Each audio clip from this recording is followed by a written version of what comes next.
নির্বিশেষে সকলকে দেখিয়ে দিতে হবে দিল্লিতে যেন বসে বসে চক্রান্তকারী নরেন্দ্র মোদী সরকার দেখতে পায় বসিরহাটের মানুষ জেগেছে, তারা তাদের ঘুম ভেঙেছে, লড়াইয়ের ময়দানে এসেছে। তাকবীর দিতে সকলে এদিকে চলে আসুন ময়দানে। নারে তাকবীর, আরো জোরে নারে তাকবীর। সকলে চলে আসুন, শান্তিপূর্ণভাবে মিছিল সামনে নিয়ে আসুন। ভাইজানের কথাকে আপনাদের মানতে হবে।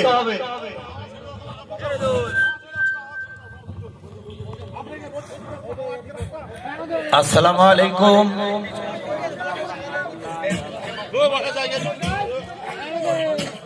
উপচে পড়া ভিড়, অথই মানুষ। আল্লামা হুজুর রহমতুল্লাহ আলাইহির মাজার শরীফ জিয়ারত হলো। আমাদের একেবারে যার পায়ে মক্কা মদিনার ধুলাবালি এখনো মেখে আছে, আমার স্থপতি আল্লাহ হযরত মাওলানা আব্দুল কাইয়ুম নাদবী সাহেব যে দোয়া করেছেন, আমরা দোয়ায় অংশগ্রহণ করেছি। আল্লামা হুজুরের রুহানি দোয়া ফয়েজ তাজ্য আমাদের নসিব আল্লাহ দান করেন। আমাদের বুকে বড় বল এসেছে। আমরা যে মাজার জিয়ারত করেছি, অগণিত অসংখ্য মানুষ চোখের পানি ফেলেছেন। আল্লাহ আমাদের দেখছেন, সর্বন্তর্যামী, সর্বদর্শী। আজ কোন উদ্দেশ্য নিয়ে আমরা এখানে এসেছি আপনাদের অজানা নাই। আপনারা এদিকে সেদিকে না থেকে বিক্ষিপ্ত ভাবে ঘোরাঘুরি না করে ময়দানে চলে আসুন। শুভ সূচনা থেকেই বলেছি, আমাদের মাওলানা শফিক শাহজিজ ভাই সাহেব, আপনি মঞ্চে চলে আসুন।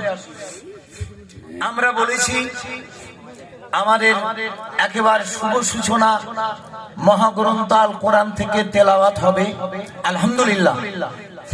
তার আগে যার ডাকে আপনারা আমরা সবাই এসেছি, আরাফের কর্ণধর পীরজাদা মাওলানা খোবাইব আমিন শুরুতেই দুটি কথা বলবে, তার বাদবাকি মহাগ্রন্থ আল কোরআন থেকে তেলাওয়াত হবে। সবাই যদি ছায়ার আশা করেন, এখানে আসবে কারা? আপনারা যদি বলেন ছায়ার আশা করেন, আমরা তো কেউ ছায়াই নাই, আপনারা এখানে চলে আসুন। অগণিত অসংখ্য মানুষ প্রশাসনের স্তর থেকে যে নিয়ম শৃঙ্খলা শান্তিপূর্ণ ভাবে পরিচালনার কথা নির্দেশ দিয়েছে, সেইভাবে আমরা থাকব। আমাদের মধ্যে থাকবে সৌজন্যতা, হৃদ্রতা, ভদ্রতা, মানবিকতা। আলহামদুলিল্লাহ, কোনো অসুবিধা নাই। সকলে আসুন।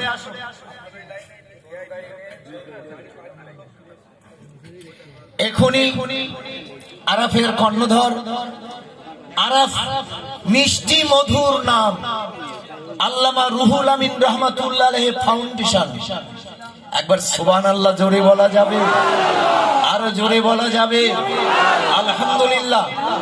ছায়া এইভাবে দাঁড়িয়ে থাকবেন না, কতক্ষণ থাকবেন? এই সূর্য আপনার আমার জন্য কি কতক্ষণ গোলামি করবে? এই অবস্থায় থাকবে।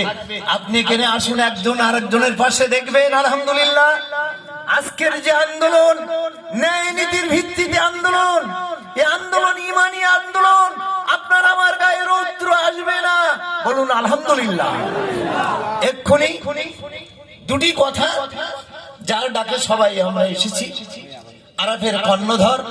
আমি বলেছি মিষ্টি মধুর নাম আল্লামা রুহুল আমিন রহমাতুল্লাহ আলাইহি ফাউন্ডেশন, তার কর্ণধর। এক্ষুনি খুব সুললিত কণ্ঠে মধুমাখা সুরে মহাগ্রন্থ আল কোরআন থেকে তেলাওয়াত, তার বাদবাকি পীরজাদা খোবাইব আমিন সূচনা থেকে ইন্ট্রোডাকশন। দুটি কথা পরস্পর